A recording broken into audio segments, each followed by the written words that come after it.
operasi yang dilakukan oleh Gempa, gerakan masyarakat pembela Aswaja, yang mereka mengancam kalau dibebaskan tidak dihukum Ustadz Mizan itu akan dibunuh oleh mereka sebagaimana yang tersebar.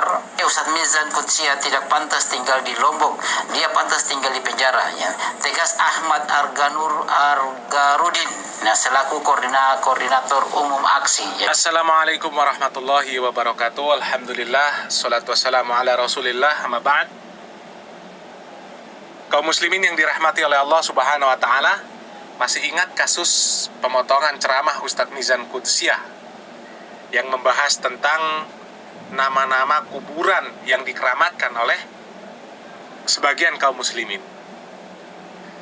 di mana potongan tersebut berhasil memprovokasi masyarakat sampai kemudian terjadi penyerangan, terjadi pembakaran di Pondok Pesantren As-Sunnah di Lombok.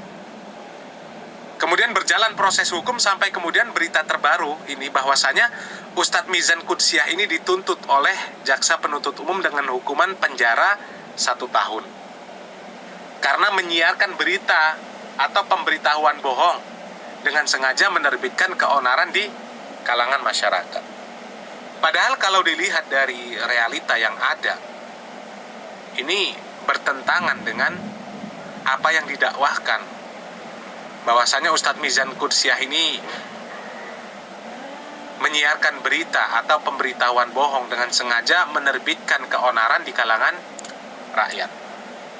Padahal kalau dilihat dari realitanya ini bertentangan, karena jarak atau rentang waktu antara kajian Ustadz Mizan Qudsiah kemudian dengan viralnya potongan video penyebab kericuhan di Pondok Pesantren As-Sunnah itu jauh. Jadi sebenarnya siapa yang membuat kericuhan? Yang membuat kericuhan sebenarnya itu yang memotong video kemudian disebarkan untuk memprovokasi.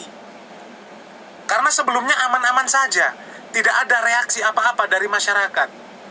Kemudian setelah video potongan tersebut viral, barulah terjadi kericuhan, penyerangan, dan pembakaran di Pondok Pesantren As-Sunnah karena masyarakat terprovokasi oleh video tersebut.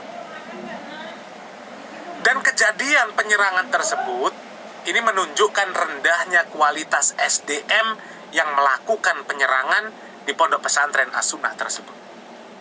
Kenapa seperti itu? Karena mereka lah yang paling kencang teriak-teriak NKRI harga mati. Tapi ternyata aturan-aturan yang ada di NKRI mereka juga yang melanggar. Bukankah negara ini negara hukum? Ada pihak yang berwenang untuk menangani permasalahan hukum. Harusnya dengan terjadinya kasus tersebut, laporkan kepada pihak yang berwenang. Kemudian biarkan proses berjalan. Kalau keputusan hakim tidak sesuai, maka silakan banding. Bukan main serang, main bakar. Itu namanya hukum rimba. Mereka mengatakan Ustadz Mizan pantasnya hidup di penjara. Mereka yang melakukan hukum rimba pantasnya juga hidup di rimba. Kan begitu. Apalagi sampai kemudian mengancam untuk membunuh Ustadz Mizan. Na'udzubillah min dzalik. Di mana teriakan kalian NKRI harga mati? Kalau hanya teriak-teriak NKRI harga mati sekedar teriakan saja, ini anak TK saja pintar. Jadi Anda teriak-teriak NKRI harga mati, tapi hukumnya dilanggar. Ini lucu. Dan di sini kami bukan sedang membela Ustadz Mizan, bukan. Kalau memang salah, kita katakan salah. Kemudian masalah ada atau tidaknya makam yang disebut oleh Ustadz Mizan, makam Tain Acong atau Tai Basong, itu yang tahu masyarakat di sana, ada atau tidak. Kalau memang itu adalah fitnah, maka silahkan proses secara hukum. Tapi jangan main hakim sendiri. Terima keputusan pihak-pihak yang berwenang, yang mengurus masalah hukum. Kalau tidak sesuai, atau mungkin dirasa hukumannya terlalu ringan, maka ajukan banding, bukan dengan demo. Itu kalau orang ngerti hukum. Orang yang tahu dengan hukum, maka dia akan menyelesaikan permasalahan dengan hukum. bukan dengan hawa nafsu. Dan sebenarnya usaha provokasi masyarakat yang seperti ini bukan berhenti di sini, bukan berhenti di kasus Ustadz Mizan. Karena tidak selang lama dengan viralnya potongan ceramah Ustadz Mizan Qudusiyah yang berhasil membuat kerusuhan, ini muncul potongan ceramah Ustadz Khalid Basalamah yang dikatakan mengharamkan wayang. Kemudian muncul lagi potongan ceramah Ustadz Firanda yang dibuat seakan-akan mengatakan bahwa Wali Songo itu wali syaiton. Itu usaha provokasi. Tapi alhamdulillah masyarakat semakin cerdas, tidak mudah lagi terprovokasi. Dan hanya segelintir orang yang menyikapi video-video tersebut dengan tidak cerdas. Memang antara orang yang berilmu dengan orang yang tidak berilmu itu akan berbeda di dalam menyikapi sebuah permasalahan. Allah Subhanahu wa taala mengatakan, "Qul hal yastawiyal ladzina ya'lamun wal ladzina la ya'lamun." Katakanlah, apakah sama antara orang yang berilmu dengan orang yang tidak berilmu? Maka jawabannya jelas, la yastawi, tidak akan pernah sama. Begitu juga dengan orang yang faham dengan penjelasan-penjelasan ustadz-ustadz yang mereka katakan salafi wahabi.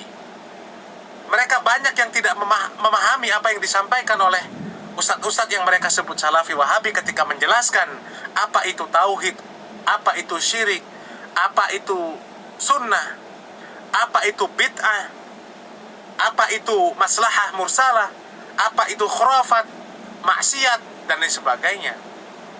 Kalau mereka yang faham dengan penjelasan tentang apa yang disampaikan oleh ustadz-ustadz yang mereka sebut dengan salafi wahabi, mereka dengan penjelasan tersebut menjadi mengenal agama, menjadi kenal dengan agamanya, mengenal agamanya lebih baik. Akan tetapi orang-orang yang tidak faham, orang-orang yang gagal faham, orang-orang yang mengedepankan hawa nafsu, dengan penjelasan hal tersebut justru membuat mereka ini semakin tidak faham dan justru malah membenci. Sebagai contoh, ketika menjelaskan masalah tentang hukum tahlilan, bahwasanya acara tahlilan adalah bid'ah yang tidak pernah dilakukan, tidak pernah dicontohkan oleh Rasulullah SAW, para sahabat, generasi terbaik. Ini orang yang tidak faham memahami bahwasanya masa membaca tahlil kok bid'ah? Tahlil kan bacaan la ilaha illallah, yang dengan bacaan tersebut orang kafir bisa menjadi Islam. Dan sekarang jadi tidak masuk akal ketika orang muslim yang membaca tahlil la ilaha illallah jadi bid'ah, sesat dan masuk neraka. Ini yang mereka faham. Akan tetapi orang-orang yang diberikan pemahaman yang baik oleh Allah Subhanahu wa taala, mereka akan faham apa itu kalimat tahlil dan apa itu tahlilan. Makanya faham ini penting. Rasulullah SAW selalu membaca doa, Rabbi zidni ilma warzuqni fahma. Wahai Rabbku, tambahkanlah kepadaku ilmu dan berikanlah kepadaku kefahaman. Seperti itu. Ya, mudah-mudahan apa yang kami sampaikan yang sedikit ini bermanfaat. Barakallahu fikum. Wassalamualaikum warahmatullahi wabarakatuh.